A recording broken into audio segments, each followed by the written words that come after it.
오늘 우리에게 주신 하나님 말씀 로마서 15장 1절로 7절 말씀이 되겠습니다. 신약성경 259면에서 260면에 걸쳐 있습니다. 로마서 15장 1절로 7절 말씀, 신약성경 259면에서 260면 제가 봉독하도록 하겠습니다. 믿음이 강한 우리는 마땅히 믿음이 약한 자의 약점을 담당하고 자기를 기쁘게 하지 아니할 것이라. 우리 각 사람이 이웃을 기쁘게 하되 선을 이루고 덕을 세우도록 할지니라. 그리스도께서도 자기를 기쁘게 하지 아니하셨나니 기록된 바 주를 비방한 자들의 비방이 내게 미쳤나이다 함과 같으니라. 무엇이든지 전에 기록된 바는 우리의 교훈을 위하여 기록된 것이니 우리로 하여금 인내로 또는 성경의 위로로 소망을 가지게 함이니라. 이제 인내와 위로의 하나님이 너희로 그리스도 예수를 본받아 서로 뜻이 같게 하여 주사 한 마음과 한 입으로 하나님 곧 우리 주 예수 그리스도의 아버지께 영광을 돌리게 하노라. 그러므로 그리스도께서 우리를 받아 하나님께 영광을 돌리신 것과 같이 너희도 서로 받으라. 이제 주님께서 세우신 사자 오세준 형제께서 교회에 기쁨조가 필요한 이유라는 제목으로 말씀을 전하시겠습니다. 큰 애가 함께 하시기를 소원합니다.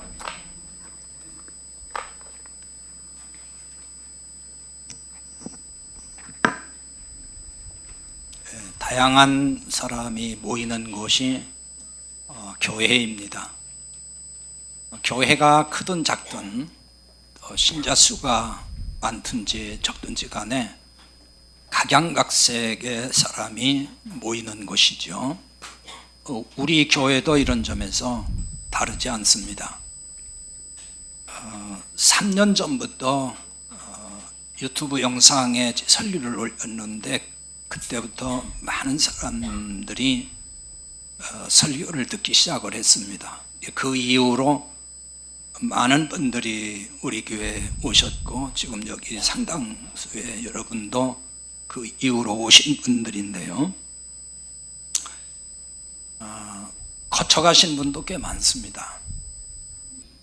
근데 이제 오신 분들을 거의 대부분 제가 만나봤고 또 상담을 요청해서 상담도 하고 이렇게 저렇게 교제를 했습니다. 그런데 참 느낀 것이 뭐냐면요, 신앙 색깔도 참 다양하구나, 생각도 많이 다르고 신앙도 참 많이 다르다 하는 것을 느꼈습니다.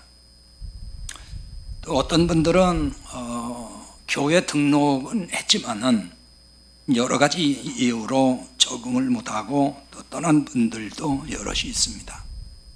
이 교회에 등록하고도 적응 못하는 이유가 무엇일까 여러 가지 생각을 해보는데요.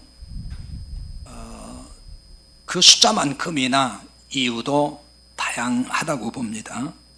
그러나 크게 보면은 두 가지로 정리할 수가 있는데요. 하나는 영적으로 맞지 않을 때, 처음에는 맞는 줄 알았는데 와서 보니까 영적으로 맞지 않더라는 얘기죠. 그러다 보면 그런 분들은 적응을 못하고 떠날 수가 있습니다. 한 예를 들어 가지고요, 거의 지금 한 3년 전 이야기 같아요. 어느 부부가 나오셨는데 한 달인가 2달 다니신 것 같아요. 근데 갑자기 저한테 전화를 하셔가지고 코로나 예방접종에 대해서 어떻게 생각하냐고 묻더라고요. 그래서 예방접종 해야 되는 거 아니냐 그랬더니 그건 베리칩이라서 맞으면 안 된대요. 어떻게 생각하느냐요. 그래서 그건 베리칩 아닙니다, 걱정하지 마세요 그랬더니 자기하고 안 맞는다고 그 다음 주부터 안 나오기 시작을 했어요. 참 황당하다는 생각이 들었어요. 야, 그런데 빠져 있구나. 그게 믿음이더라고요, 봤더니. 그 얘기가 뭐냐면은 많은 목사님들이 주장한다는 거예요. 그렇게 얘기한다는 거예요. 근데 그걸 믿고 있더란 말이죠. 참 많은 생각이 들더라고요. 설교를 듣고 왔는데 그런 말을 하니까 당황스럽죠. 이 영적 문제의 핵심은 복음이에요. 복음의 진리가 있느냐 없느냐, 이런 문제거든요. 근데 복음이 아닌 걸 가지고 자꾸 복음이라고 우겨대면은 그런 분하고는 같이 신앙생활하기가 어렵죠. 또 그런 분들은 알아서 그냥 떠나기도 합니다. 영적으로 안 맞는다고 생각을 하는 거예요, 그런 분들이. 또 하나는 성격 문제로 적응을 못하는 분들이 있습니다. 이런 분들을 잘 살펴보면은 누구와도 잘 어울리지를 못해요. 그게 이제 성적인 것 같아요. 소극적이기도 하고 내성적이기도 하고 뭐 여러 가지 문제가 있는 것 같은데, 가만히 관찰을 해보면은 이런 분들은 자기중심적인 경우가 많고요, 독선적일 때가 참 많습니다.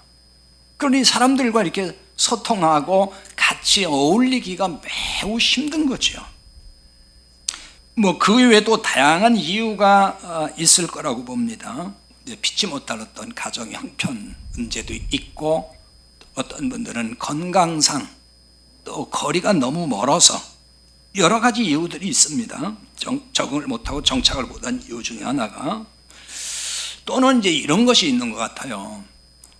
와서 좀 이리 보니까 생각보다 교회가 너무 작다는 거예요. 규모가 너무 작다는 거죠. 설교를 들을 때는 그래도 이 정도 설교면 한 몇백 명은 될 거라고 생각했는데 와서 보니까 너무 사람이 없다는 거예요. 그게 왜 거기서 힘들어하냐면요, 개인적인 어떤 사생활이나 자신이 이렇게 노출되는 걸 되게 꺼려하는 분들이 있어요. 그런 분들은 대체적으로 익명의 신자로 대형교회 다니는 걸 선호하거든요. 근데 대형교회 가도 또 마음에 안 들어요. 근데 작더라도 오고는 싶은데 와서 또 막상 이렇게 적응해 보려니까 시선이 집중되는 것 같고 자기가 다 노출되는 게 너무 부담스럽다는 거죠. 그래서 결국 안 나오시는 분들도 있습니다. 근데 여기 계신 여러분은 지금 어떤 상태인지는 뭐 잘 모르겠습니다. 그 속을 잘 모르니까요. 아직도 뭐 어떤 나름대로 갈등 상태에 있는지, 아니면은 지금은 좀 이렇게 적응을 했고 뿌리를 내리고 있는 것인지 뭐 잘은 모르겠어요. 근데 오로지 이 복음 하나 때문에, 진리의 문제 때문에 오신 분들은 제가 볼 때 잘 적응하고 뿌리를 내리고 있다는 생각이 들어요. 다른 건 중요치 않아요, 그분들에게는. 그래서 어떤 분들에게는 교회가 너무 작아서 부담스럽지 않습니까? 그러면은 나 그거 상관없다는 거예요. 그것이 뭐가 문제냐 그거예요.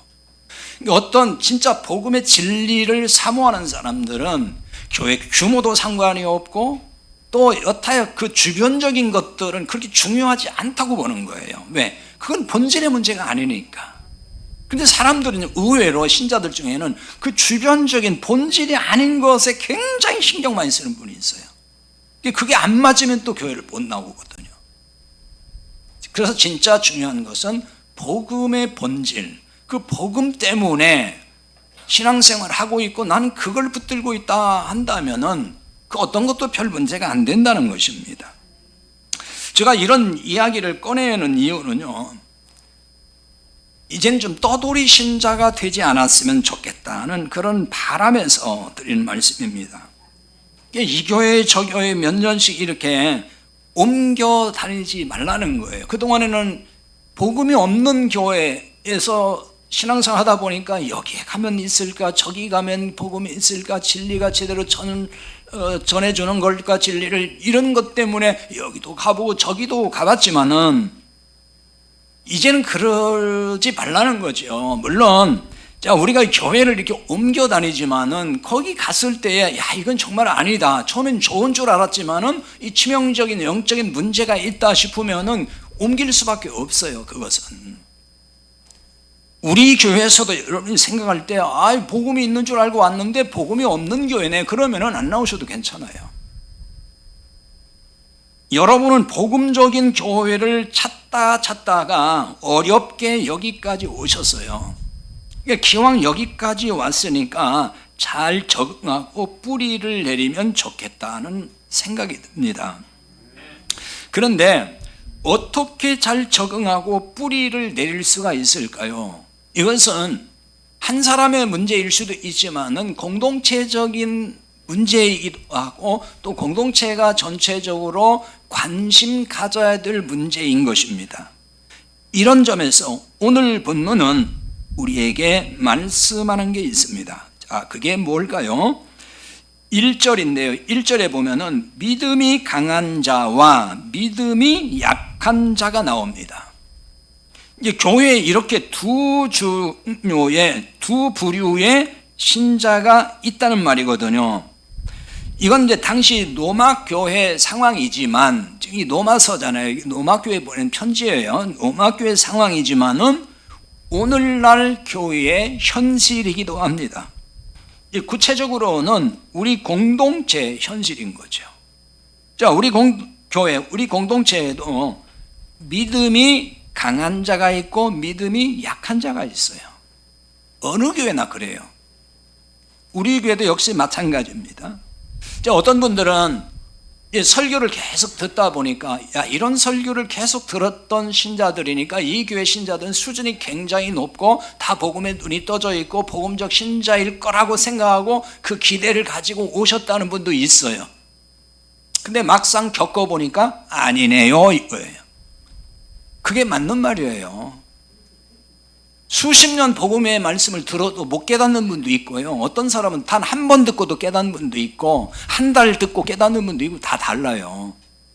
그러니까 제 설교를 오랫동안 들었다고 해서 다 깨달았다고 보면 안 돼요. 여전히 못 깨닫는 분도 계시고 또 요만큼 알아듣는 분도 있고 또 이만큼 더 알아듣는 분도 있고 다 다르단 말이에요. 교회마다 다 그럴 수밖에 없어요. 그래서 믿음이 강한 자, 믿음이 약한 자 항상 나누어 있는 겁니다. 어느 교회든지. 그러면 믿음이 강한 자는 어떤 신자이고 믿음이 약한 자는 어떤 신자일까요? 자, 여러분은 믿음이 강하다는 말을 어떻게 이해하고 있습니까? 우리는 믿음이 강하다는 말 대신에 믿음이 좋다 이런 말 주로 쓰지 않습니까?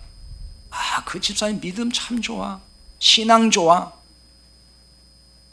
이런 말 하잖아요. 물론 뭐 은혜가 충만해 뭐 이런 말도 하지만 보통 믿음이 좋다 또 혹은 반대로 믿음이 나쁘다, 믿음이 뭐 크다 작다 뭐 이런 말도 합니다만은, 근데 그 기준을 어떻게 잡고 있을까요? 믿음이 좋다 그럴 때 그 기준은요 대체적으로 우리가 늘 언급되는 얘기지만은 11조를 잘 내고 주일 예배를 빠지지 않고 잘 나오고 또 교회 어떤 직분 받아서 봉사 잘하고 그러면 믿음이 좋다 이렇게 얘기를 해요. 보면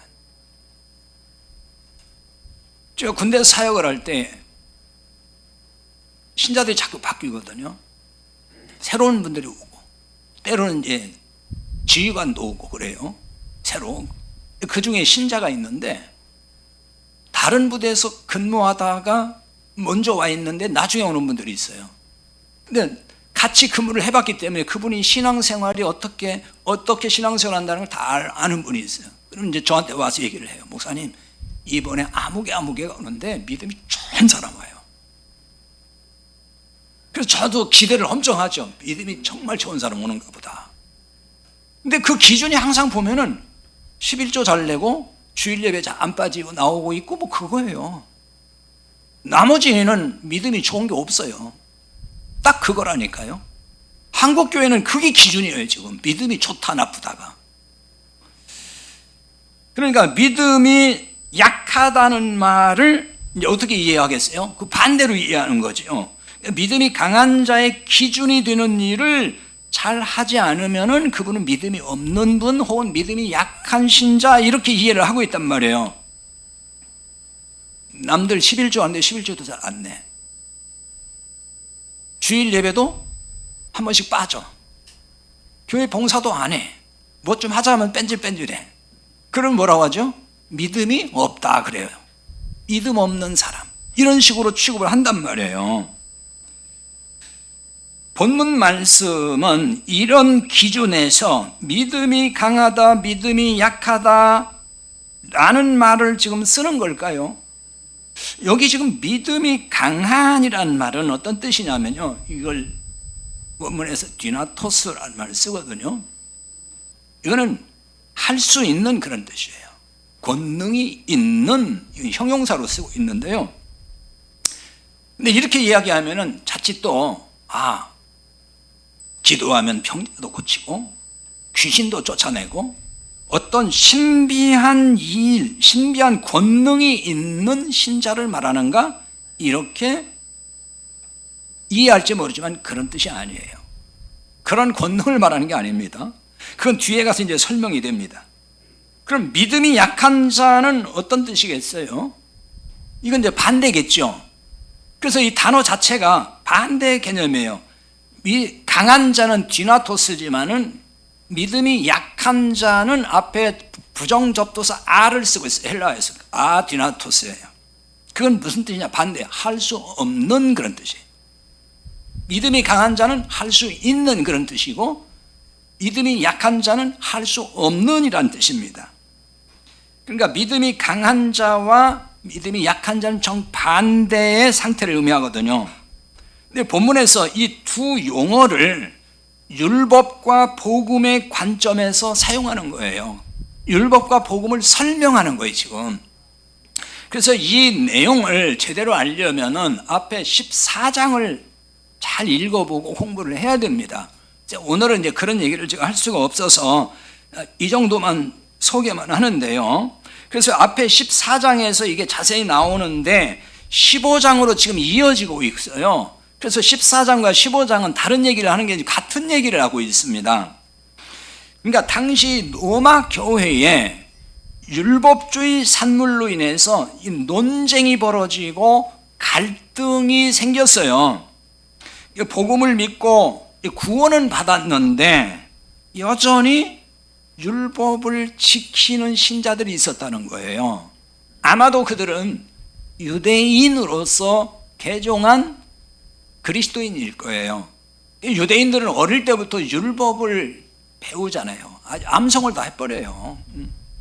그게 체질화돼 있고 몸에 배 있거든요. 그러니까 예수님을 믿고 구원받았다고 하는데 여전히 그 율법을 지키려고 하고 율법대로 살려고 했다는 거예요. 바로 이들을 보고 오늘 본문에서 믿음이 약한 자 이렇게 지금 얘기를 하는 겁니다. 그걸 믿음이 약하다고 한 거예요, 여기서. 그러니까 이들은 그 율법에 따라서 음식도 가려먹고, 그 다음에 율법에 나와 있는 구약의 여러 절기도 지키고, 안식일도 지키고, 이렇게 이제 신앙생활을 해야 된다고 주장을 했던 사람들이에요. 그래서 그것 때문에 이제 갈등이 온 거예요, 교회 안에서. 그 반대 입장과 그 찬성한 입장. 그러니까 이 문제에 답을 주는 말씀이 로마서 14장이에요. 믿음이 강한 신자는 이런 율법에 대해서 자유롭게 사는 신자를 의미하는 겁니다. 반대예요. 자유롭게 사는 것, 그거를 할 수 있다고 하는 거예요, 지금. 그래서 음식을 가리지 않고 먹었어요. 절기도 안 지켜요. 안식일 안 지킵니다. 이런 율법 조항에 얽매이지 않고 자유롭게 살았어요. 이런 사람을 여기서 지금 믿음이 강한 자라고 얘기하는 거예요. 근데 여기서 오해하면 안 됩니다. 그렇다고 해서 이들이 자유롭게 사니까 율법 절기 안 지키고 안식일도 안 지키고 음식도 안 가리고 그러니까 도덕적으로 해외에서 함부로 살고 막 살고 그런다는 얘기냐? 그 얘기 아닙니다. 그와는 전혀 다른 얘기예요, 지금. 또는 이렇게 오해할 수 있거든요. 영적으로 느슨해져 가지고 자유롭게 산다 그러니까 그러니까 그 사람들은 기도도 안 하고 예배 모임도 안 갖고 뭐 그냥 아무렇게나 하는 거야. 이 얘기 아닙니다. 그와는 다른 얘기예요. 이들은 복음으로 사는 신자들이었어요. 이걸 다른 말로는 은혜의 법으로 산다고도 말하고 사랑의 법으로 산다고도 말을 하는 거예요. 근데 이에 비해서 믿음이 약한 신자들은 할 수 없는 것이 많았어요. 아까 믿음이 약하다는 말은 뜻이 할 수 없는 이란 뜻이라고 했잖아요. 믿음이 강한 자는 할 수 있는, 그러니까 자유를 누리는 사람들이, 그걸 할 수 있는 사람들. 믿음이 약한 자는 그 자유를 못 누리는 거, 할 수 없는 사람들, 그걸 말하는 거라고요. 그러니까 믿음이 약한 신자들은 할 수 없는 게 많았는데, 왜 그러냐 그러면은 율법을 이 사람들은 문자 그대로 보거든요. 문자대로 보아서 그 율법 문자에 저촉되면은 하지 않아요. 할 수 없다고 생각 안 합니다.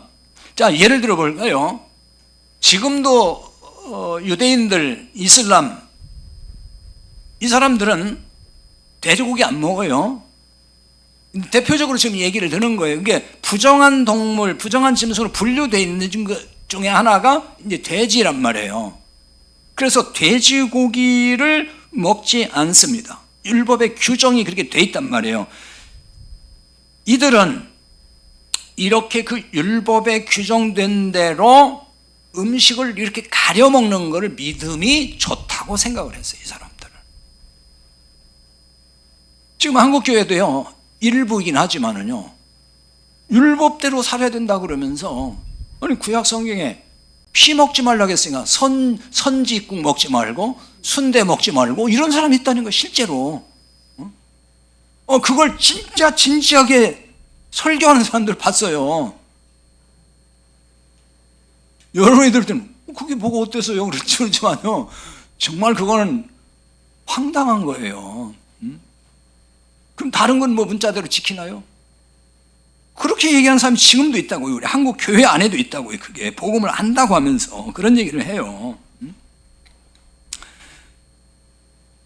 그러나 믿음이 강한 신자들은 먹는 것에 자유로웠습니다. 율법에 먹지 말라고 명시한 고기, 생선 다 먹었어요. 여러분 다 먹지 않나요 지금? 없어서 먹어요?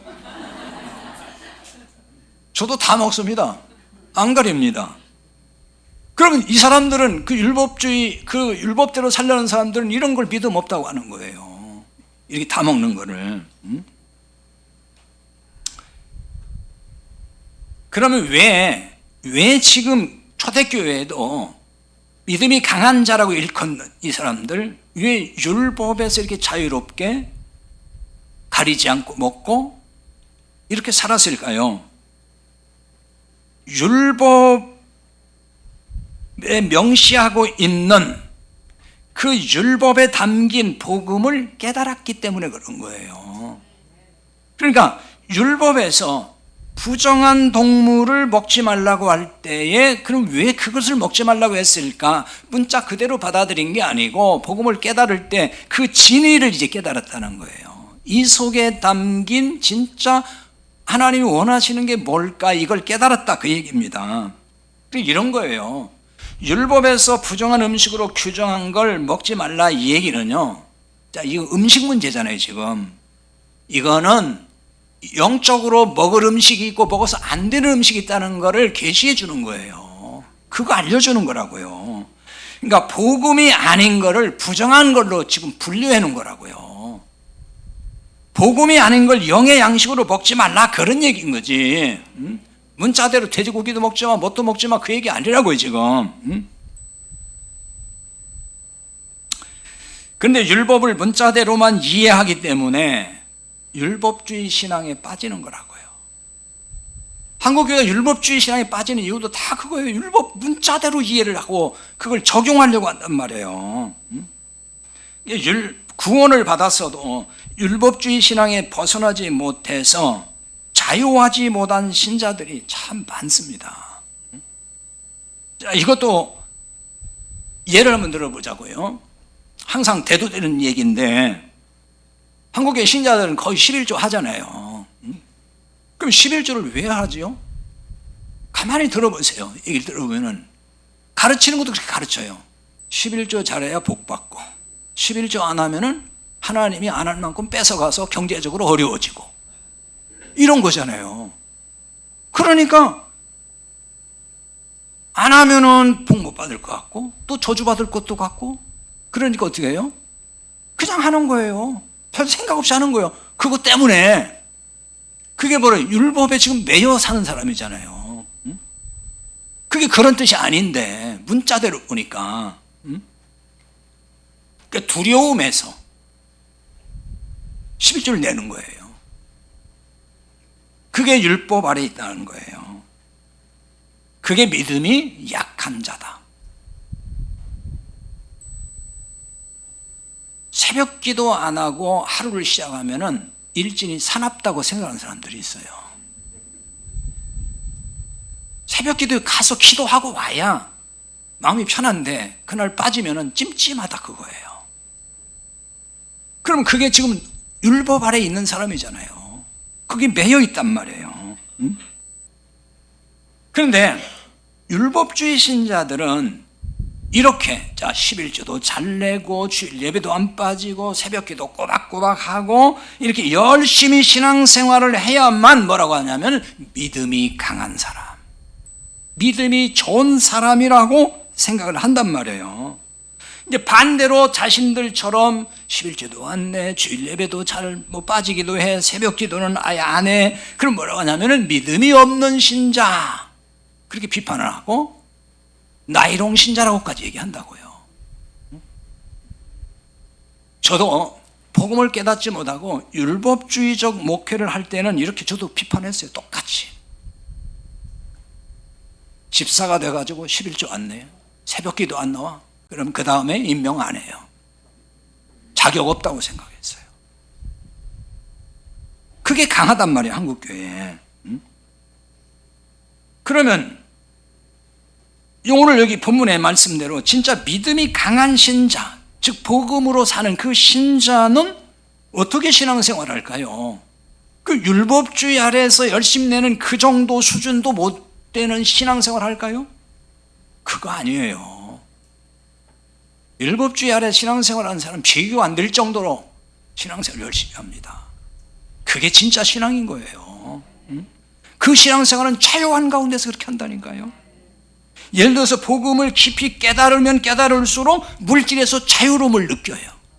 여러분, 물질에 매여 있습니까? 복음을 깨닫지 못하면 물질에 매이게 돼요. 왜? 그게 자기는 복음이니까.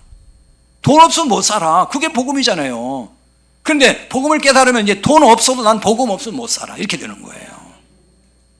그러니까 물질에서 굉장히 자유로움을 경험하면서 사는 거예요. 얽매이지 않아요. 그렇기 때문에 이런 분들은 문자적 11조 수준에서 벗어나 버린다니까요. 그걸 벗어나는 거예요. 그러니까 그 이상의 연보를 필요하다면, 복음을 위해서라면, 하나님 나라를 위해서라면 얼마든지 자유롭게 낸다는 거예요. 그것도 익명으로, 사람 의식하지 않고요. 그런데 율법 아래 있는 사람들은 항상 딱 11조가 그 기준이에요. 그 사람은 정확하게 세잖아요. 더 가면 아까운 거예요. 이제 거기서 딱 끝내야 돼. 그리고 사람을 의식해, 항상. 그게 율법 아래 있는 사람이라니까요. 자, 새벽 기도나 각종 기도 모임이 율법이 되어서 열심히 하는 신자들이 있습니다. 근데 이들의 기도를 보면요, 성경이 가르치는 기도와는 거리가 멀어요, 사실. 전부 기복적 기도를 하고 있잖아요, 앉아서. 성경이 가르친 것과 너무 거리가 먼 기도 생활을 해요. 근데 그걸 열심히 하면 믿음 좋다고 얘기한다니까요. 그러다 보니까 교회 나와서도, 새벽 기도 나와서도 막 졸고 있어요. 너무 피곤해가지고. 그러니까 졸다 가더라도 열심히 기도회만 참석하면은 그 믿음이 좋다고 얘기해요. 졸더라도 교회에서 와서 졸면 하나님이 기뻐하신대. 그래서 복 준다는 거예요. 물론 참 피곤한 중에도 어떤 집회에 나온다는 걸 좋게 볼 수는 있어요. 그런데 매일 새벽 기도하는 게 너무 고역인 사람들이 있거든요. 왜? 노동일에 너무 시달리고 잠이 부족해서, 그런데 그거 안 하면은 뭐 큰일 난다는 식으로 얘기하니까 하는데 와서 앉자마자 이제 조는 거예요. 그때부터 너무 힘들어가지고 졸다 간다니까. 기도한 게 아니고. 제가 그 전에 이게 새벽 기도할 때 보면은요, 제가 이제 맨 늦게 나가잖아요.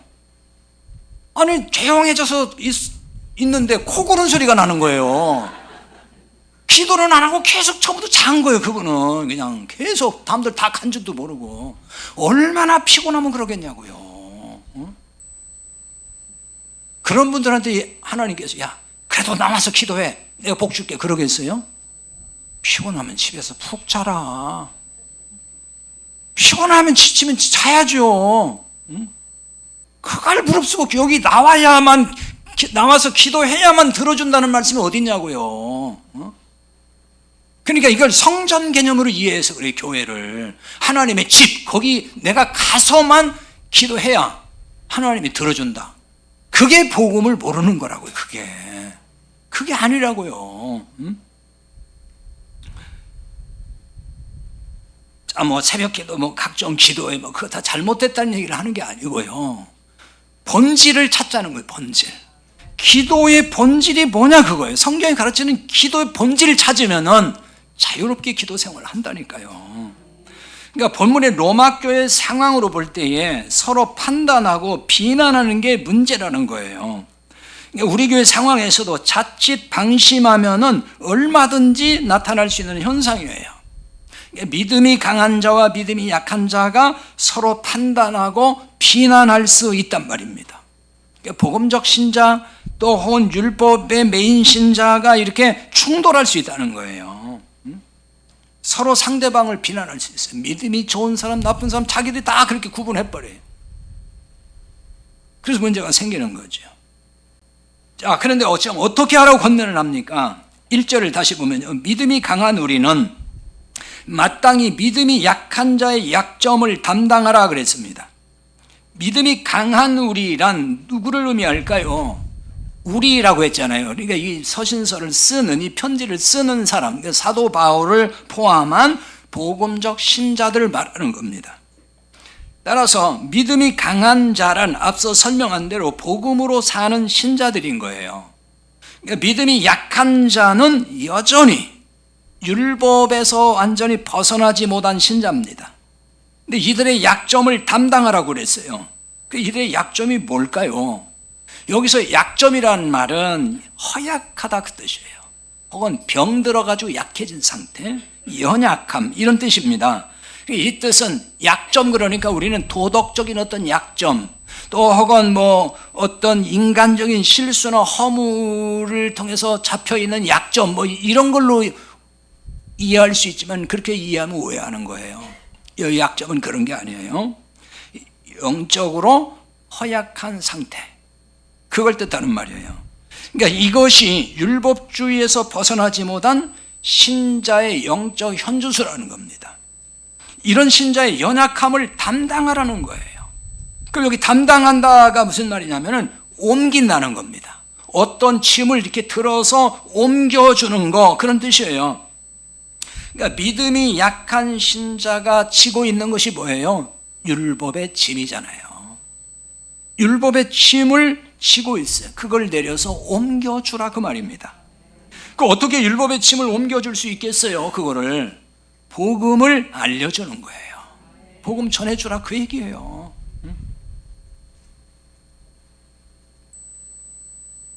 교회를 오래 다녔어요. 근데 복음을 정말 모르는 것 같아. 깨닫지 못하고 있어요. 근데 그런 사람 보고서 아니 교회 다닌 지가 몇 년인데 아니 이 설교 몇 년을 들었는데 아직도 복음을 몰라요? 이렇게 핀잔하면 안 돼요. 그런 식으로 공격적으로 얘기하면 안 된단 말이에요. 그것도 모르냐고, 아직도 모르냐, 이런 얘기는 안 되는 거예요. 그렇게 하면 안 돼요. 율법주의적 잔재가 여전히 무거운 짐으로 작용하는 신자들이 분명히 있어요. 그렇다고 그들을 비난하거나 공격적으로 얘기하면 안 됩니다. 그들에게 중요한 건 그런 거예요. 이분들에게 그렇게 여러분이 느껴지면은 내가 깨달은 복음을 지혜롭게 잘 전달해 주는 거예요. 때로는 인내해 가면서. 금방 안 되거든요. 인내하면서 꾸준히 이게 복음이다 하는 것을 알려줄 필요가 있어요. 가르치는 형식이 되면은요, 상대가 자존심 상해요. 그러니까 자기가 깨달은 얘기를 하면 되는 거예요. 나는 이 말씀이 이런 줄 알았는데, 깨닫고 보니까 이게 복음이라는 걸 알았습니다. 이것이 복음이네요. 이렇게 자기 깨달은 얘기하면 상대가 들으면서 생각할 거 아닙니까? 근데 이것도 모르냐? 내가 알려줄게? 이렇게 나오면은 마음 닫아요. 자존심 상해서 안 들어요. 그렇게 하면 안 되는 거예요. 그러니까 내가 깨달은 복음을 그냥 자연스럽게 얘기해 주면 되는 거예요. 그럼 들을 거 아니에요.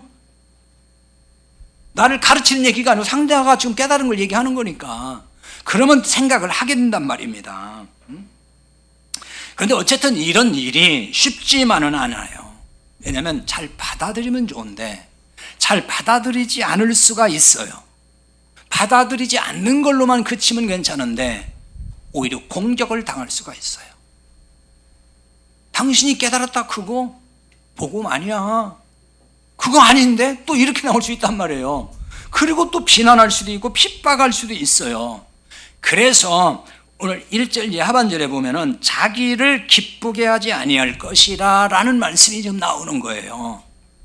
자기를 기쁘게 하지 아니할 것이라 라는 말은 어떤 뜻일까요? 이 부분을 잘 이해하려면요 3절의 말씀을 먼저 이해를 해야 돼요. 왜 자기를 기쁘게 하지 아니해야 하는지를 보여주는 말씀이 3절이에요. 그러니까 이 말씀이 무엇을 의미하는지를 알려준다는 거죠. 3절입니다. 그리스도께서도 자기를 기쁘게 하지 아니하셨나니 기록된 바 주를 비방하는 자들의 비방이 내게 미쳤나이다함과 같으니라. 이 말씀이에요. 자, 그리스도께서 자기를 기쁘게 하지 아니하셨다는 말씀 후에 기록된 바 이렇게 나와 있잖아요. 기록된 바 이렇게 나올 때는 항상 그건 구약을 말하기 위해서 인용 성경을 말하기 위해서 쓰는 거예요. 구약을 인용한 겁니다. 그거는 시편 69편 9절을 인용한 거거든요. 주를 비방하는 자들의 비방이 내게 미쳤다. 시편 69편 9절이에요. 이 말씀은 하나님을 대적하는 자들의 비방이 이제는 그리스도에게 임했다 그 뜻이에요.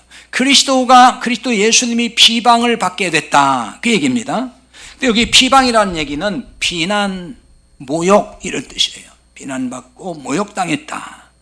자, 예수님이 오셔서 이제 사역하실 때 유대인들에게 얼마나 많이 비난받고 모욕당하고 수치를 당하고 이제 심지어 어떻게 했어요? 십자가에 죽었잖아요. 그들이 죽였잖아요. 왜 그랬죠? 왜 예수님이 왜 그렇게 당한 겁니까? 뭐 잘못된 거 있어요? 천국 복음을 전하셨기 때문이에요. 예수님은 하나님 나라 복음을 계속 전했잖아요. 유대 율법주의를 비판하고 은혜의 복음을 전했어요. 당시 서기관 바리새인들이 잘못 알고 있는 그 말씀들을 전부 예수님이 복음으로 전해줬단 말입니다. 그러자 유대인들이 그걸 받아들인 게 아니고 예수님을 공격했고 모욕을 했고 그리고 끝내는 십자가에 못 박아 죽여야 된다 해가지고 십자가에 못 박아 죽인 거예요. 이걸 두고서 그리스도께서 자기를 기쁘게 하지 아니하셨다 이렇게 말씀하는 거예요. 좀 더 첨언하면 이거죠. 만약 예수님이 그들과 타협을 해서 그들의 비유를 살살 맞추고 복음이 아닌 걸 가지고 그래 이게 복음이 이런 식으로 했으면은 그들이 예수님을 따르고 예수님을 좋아했겠죠. 그럼 결과적으로 예수님이 자기를 기쁘게 한 일이 됐다고 말이에요. 그런데 그렇게 안 했기 때문에 자기를 기쁘게 하지 아니하셨다는 표현을 좀 쓰는 거예요. 사도 바울도 이런 삶을 살았어요. 바울의 간증을 살펴보면은 이 구절 이해에 도움이 됩니다. 갈라디아 5장 11절이거든요. 형제들아 내가 지금까지 할례를 전한다면 어찌하여 지금까지 박해를 받으리요. 그리하였으면 십자가의 걸림돌이 제거되었으리니 그럽니다. 내가 지금까지 할례를 전한다면 어찌 내가 박해를 지금껏 받겠느냐. 할례는 율법을 대표해서 상징적으로 지금 표현한 거예요. 딱 할례 한 가지를 얘기하는 게 아니고 율법의 행함. 그러니까 내가 할례, 즉 율법을 계속 가르쳤고 율법을 사람들에게 전달했으면은 사람들이 나를 박해했겠느냐 그 말입니다. 유대인들이 바울을 박해 안 했을 거라는 거예요. 그런데 내가 율법에서 복음을 전하니까 유대인들이 나를 이렇게 박해했다. 그 얘기입니다. 복음을 위해서 사는 사람은요, 사람에게 기쁨을 구하지 않아요. 이게 무슨 얘기냐면은, 바울도 그러니까 사람에게 기쁨을 구했으면은 율법주의자들과 타협을 했겠죠. 그래서 갈라디아 1장 10절이 그 말씀이에요. 이제 내가 사람들에게 좋게 하랴 하나님께 좋게 하랴 사람들에게 기쁨을 구하랴 내가 지금까지 사람들의 기쁨을 구하였다면 그리스도의 종이 아니니라. 이렇게 말씀해요. 내가 사람들에게 기쁨을 구했으면 그건 무슨 얘기겠어요? 율법주의자들하고 타협을 했으면 그럼 그들이 좋아할 거란 얘기죠. 맞아 당신들 주장이 맞아 이렇게 해줬으면은 맞장구 쳐줬으면 좋아했을 거라는 거예요. 그러면 바울을 또 좋아했겠죠. 바울 기분 좋게 해주고 그럼 바울도 기쁨이 됐을 거예요. 육체적 기쁨이. 그런데 그렇게 안 했다 그 말이에요. 그러니까 박해를 받고 그게 자기를 기쁘게 하지 아니했다 그 말입니다. 율법주의 신앙을 가진 사람들에게 제가 그 사람들의 비율을 다 맞춰주고 기복적이거나 율법주의적인 뭐 어떤 신앙을 가졌든지 맞아 그렇게 믿어야 돼 그렇게 믿어야 돼 당신이 정말 잘 믿는 거야 믿음 좋아 그러면 사람들이 입이 벌어 좋아하겠죠. 그러면 저를 좋아하겠죠. 우리 목사님 최고 그러겠죠. 근데 그게 아니고 지금 당신 믿는 거 잘못 믿는 겁니다. 그거 아닙니다. 그거 복음 아닙니다. 그 율법입니다. 기복적입니다. 그러면 내가 왜 잘 믿는데 기분 나쁘단 말이에요. 그러니까 저를 싫어하겠죠. 심한 사람은 핍박도 했고 그런 거란 말이에요. 이게 자기를 기쁘게 하지 않는다는 얘기 이 얘기예요 지금. 그러니까 자기를 기쁘게 하지 않는 것은 사람들에게 기쁨을 구하지 않는 것과 같은 거예요. 그러니까 율법주의와 타협하면은 율법주의 신자들이 환영하고 좋아할 거잖아요. 그러면 이게 결국 자기를 기쁘게 하는 것이 되는 거예요. 여러분 똑같습니다. 여러분이 그 율법주의 신앙, 기복주의 신앙 잘못된 걸 자꾸 얘기해 보세요. 절대로 좋아하지 않아요. 오히려 맞장구 치고 그래 당신 정말 최고네 잘 믿네 그러면 좋아가지고 여러분 좋아하겠죠. 그럼 그게 뭐예요? 나를 기쁘게 한 거란 말이에요. 그게 바로. 그럼 자기를 기쁘게 하지 않는 대신 누구를 기쁘게 하라는 거죠? 2절입니다. 우리 각 사람이 이웃을 기쁘게 하되. 그럼 이것도 뭐 사람 기쁘게 하라는 거예요? 맞아요. 그런데 율법주의와 타협해서 그렇게 그들의 기쁨을 추구해줘라 그 얘기가 아니에요. 다른 얘기예요. 여기 기쁘게 하되 이 말은 만족시키다, 선을 행한다 이런 뜻입니다. 근데 여기서 기쁘게 하라는 말을 아레스코라는 말인데 이 말은 헬라어의 아이로에서 나왔어요. 이 말이 무슨 뜻이냐면은 지고 간다 그 말이에요. 어떤 짐을 들고 가고 지고 가는 거 그런 뜻이에요. 그러니까 무거운 짐을 대신 짐으로 상대에게 만족을 주어서 기쁘게 한다는 뜻을 품고 있는 단어입니다. 그래서 기쁘게 하되라는 말은 번역을 이렇게 해놓았기 때문에 자칫하면은 해도 되고 안 해도 된다 이렇게 이해할 수 있는데 그 말이 아니고요. 원문에서 이 말은 명령법으로 되어 있어요. 하라 그 말입니다. 율법의 짐을 벗겨주라 그 말이에요. 쉽게 말해서 복음을 전해주라는 말이죠. 이게 바로 짐을 대신 지는 것과 같다 그 말입니다. 이것이 바로 이웃을 기쁘게 해주는 거라는 얘기예요. 이웃을 기쁘게 하라 그랬는데 이웃이 누굴까요? 여기서 이웃이란 말은 동료, 가까이 있는 사람 그런 뜻입니다. 그러니까 여기 가까이 있는 사람들을 말하는 거예요. 구체적으로 여기서 이웃이라는 것은 여전히 교회에 나오고 구원받았다고는 하는데 율법의 짐을 지고 있는 믿음이 약한 신자들을 말하는 거예요. 이런 신자를 위해서 기쁨조가 되라는 얘기예요. 기쁨조라는 말, 왜 생뚱맞게 기쁨조가 나올까? 그렇죠. 왜 설교 제목을 또 이렇게 생뚱맞게 전했을까? 그럴 것 같은데요. 기쁨조라는 용어가 이제 북한에서 많이 쓰다 보니까 그런 생각이 들죠. 그러나 이건 어떤 모임에서 분위기를 즐겁게 하려고 구성된 조직을 비유한 말이에요. 근데 이런 의미의 기쁨조는 세상에서나 통용하는 거잖아요. 교회에서 이럴 수는 없죠. 그러니까 기쁨조라고 해서 세상 방식, 세상 방법으로 신자를 기쁘게 해주라고 지금 말하는 게 아니에요. 그래서 이런 용어를 제가 쓴 게 아닙니다. 율법의 짐을 진 신자가 있으면은 율법의 짐을 벗도록 도와주라 그 말이에요. 율법의 짐을 벗도록 어떻게 도와줄 수가 있습니까? 앞서 언급한 대로 복음을 잘 전해주어서 깨닫도록 도와주는 일이에요. 복음을 깨닫고 무거운 율법의 짐을 벗게 되면은 얼마나 기쁘겠습니까? 여러분 그런 기쁨을 누려봤습니까? 지금 누리고 있습니까? 이 기쁨을 누려봐야 되는 거예요. 아, 이게 율법의 짐인데 나 이제 벗어졌구나. 그게 자유함이고 그게 진정한 기쁨인 거예요. 그거 모르면서, 그거는 아직 모르는데, 아이고 하나님 나 돈 주세요 그랬더니 오늘 100만 원 생겼어. 아이고 너무 기쁘네. 그거는 아닌 거예요. 그런 성경이 말하는 기쁨, 그런 기쁨 아니에요. 율법의 짐이 벗겨지고 자유로워졌을 때 누리는 그 기쁨, 그게 성경에서 가르치는 기쁨인 거예요. 응?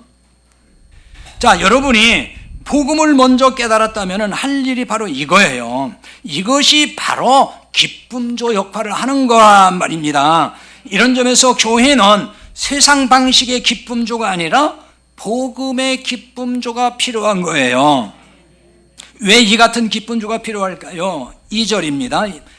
2절 하반절에 보면 선을 이루고 덕을 세우도록 할지니라 이렇게 말씀하죠. 여기에 지금 이루고란 말과 그 다음에 세우도록 할지니라 이렇게 나왔는데, 이 지금 이 동사가 원문의 이 뜻이 방향을 나타내는 목적격 전치사로 되어 있어요. 그럼 이게 무슨 뜻이냐?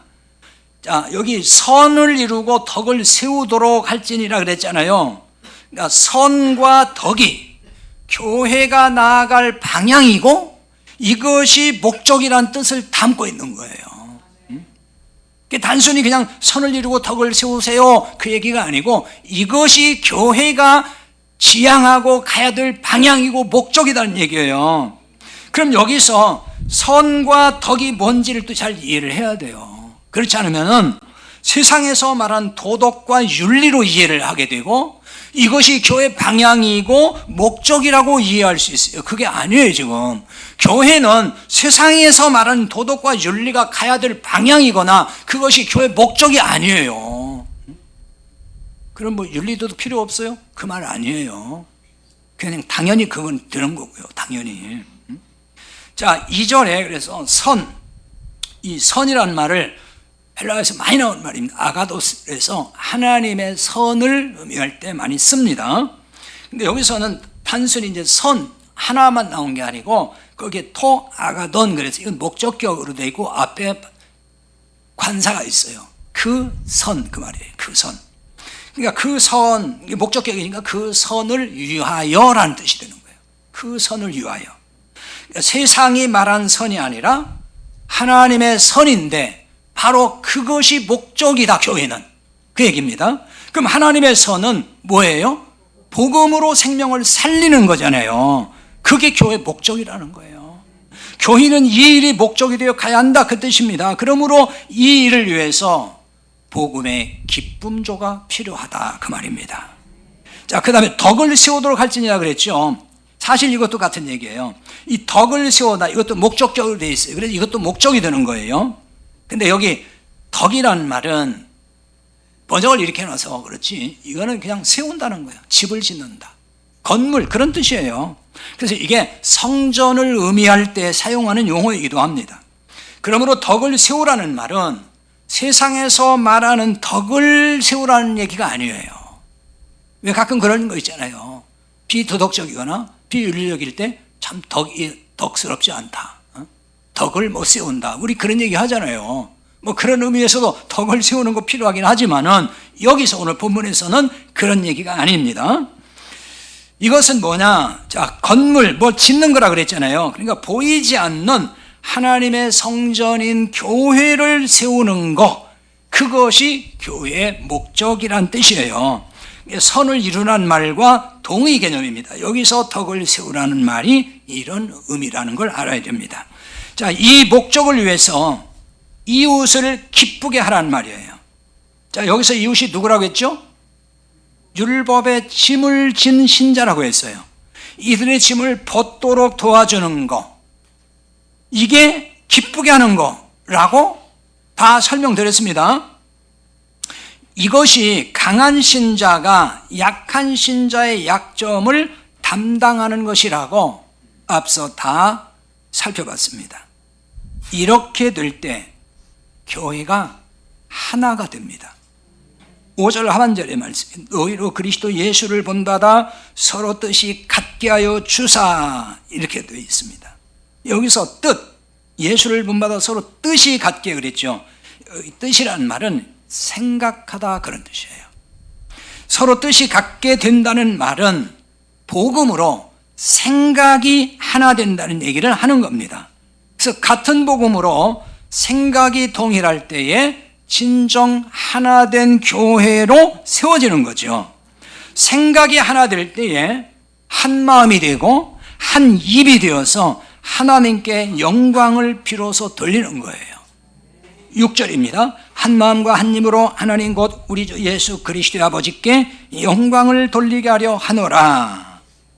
여기 한 입이 나왔습니다. 한 마음과 한 입. 한 입이라는 얘기는 하나의 입을 말합니다. 그 하나의 입은 주님의 입이란 뜻이에요. 주님의 입에서는 복음의 말씀이 나옵니다. 그래서 우리 입에서 복음이 나와야 한다, 그 말이에요. 우리가 주님 몸의 지체잖아요. 주님 입의 역할을 우리가 하는 거라, 그 말이에요. 그 입은 하나인 거죠. 그러니까 그 하나 입에서는 복음이 나오는 거예요. 그러니까 우리 입에서 같은 복음의 말이 나와야만이 한 입이 된다는 얘기예요. 그 한 입이 되어야만이 교회가 하나가 된다는 얘기죠. 그럴 때 서로 배척하거나 비난하지 않고 서로 영접하게 된다는 거예요. 자, 7절만 보고 마칩니다. 그러므로 그리스도께서 우리를 받아 하나님께 영광을 돌리심과 같이 너희도 서로 받으라, 이렇게 말씀해요. 그리스도께서 우리를 받았다 그랬어요. 여기 받아, 이 말은 영접했다, 그 뜻이에요. 우리를 주님이 영접해 주셨어요. 우리가 주님 영접했다고 생각하잖아요. 근데 사실은 주님이 우리를 영접한 거예요. 그리고 이 말이 자기 편으로 취했다는 뜻이 있어요. 주님이 우리를 주님 편으로 만들어 버렸다는 거예요. 그러므로 하나님께 영광을 돌렸다는 거예요. 하나님은 그런 걸 통해 영광을 받으신다, 그 말입니다. 자, 우리가 자격이 있어서 우리 영접한 거 아니에요. 자격 없는 우리를 은혜로 값없이 영접해서 우리 구원받게 했어요. 하나님은 그걸 통해 영광 받으신다, 그 얘기입니다. 그처럼 우리도 너희도 서로 받으라 그래요. 서로가 누구겠어요? 믿음이 강한 자, 믿음이 약한 자, 서로 받아라, 서로 영접하라, 서로 자기 편으로 취해라, 그 말입니다. 그러니까 서로 배척하거나 대립하거나 이렇게 하지 말라는 거예요. 서로 배격하고 이러지 말라는 겁니다. 서로 받아야 된다는 것입니다. 그래서 우리는 다 서로 받고 서로 하나가 돼서 그럴 때에 하나님께 영광 돌릴 수 있는 교회가 되는 거예요. 그러니까 입으로 하나님 영광 받으세요, 영광, 하나님께 영광, 그런데 영광 되는 게 아니고 서로 받아서 한 몸 된 교회를 세워갈 때 하나님이 그 공동체를 통해서 영광을 받으신다는 얘기입니다. 같이 기도하겠습니다.